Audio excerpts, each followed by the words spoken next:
Assalamu alaikum wa rahmatullahi wa barakatuh. Ny teny manam-pahendrena anankiray manao hoe: teo aloha ozy izaho sy ny fahasalamako nandeha nitady an'izany harena izany.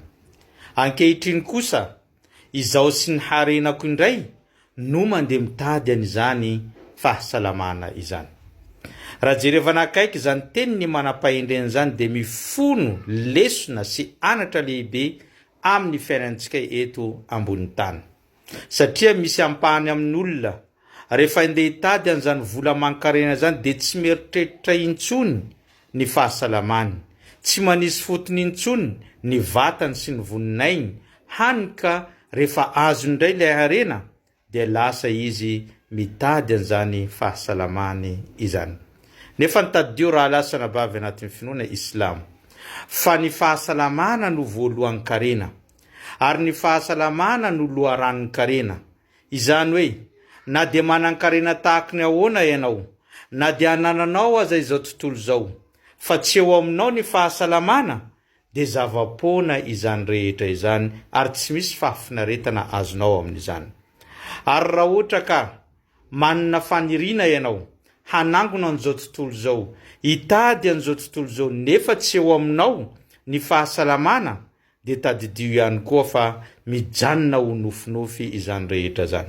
Eny fa hatramin'ny fanompona ny tompo-janahary aza, raha tsy eo aminao ny fahasalamana, dia lasa nofinofy sy zava-poana izany rehetra zany.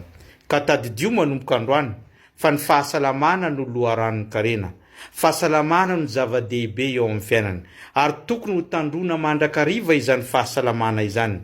Ary izany indrindra nahatonga rehefa tsika miasa ao anatin'ny ray andro dia tsy maintsy nasiana ihany heure de pause na fotoana ialan-tsasatra kely.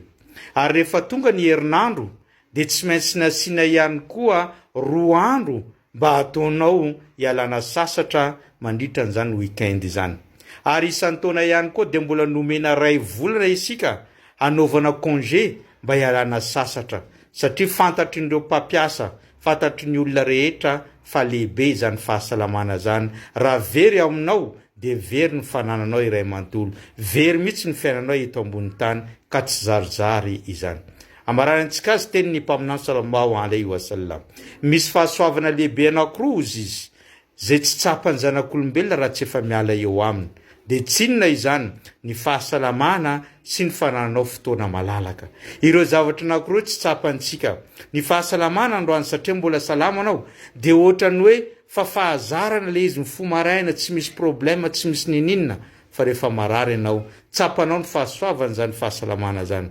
Ka tadidio manomboka androany fa tsy maintsy manome fialan-tsasatra ny vatanao, manome fialan-tsasatra ny sainao, manome fialan-tsasatra ny zavatra rehetra mahakasika anao mba ahazonao an'izany fahasalamana zany. Zay ny fampatsiavantsika tamin'ity androany ity. Abonneo, partageo ny vidéo fa mbola ho avy ny anatra maro sy ny fampatsiavana maro. Wassalamu alaikum wa rahmatullahi wa barakatuh.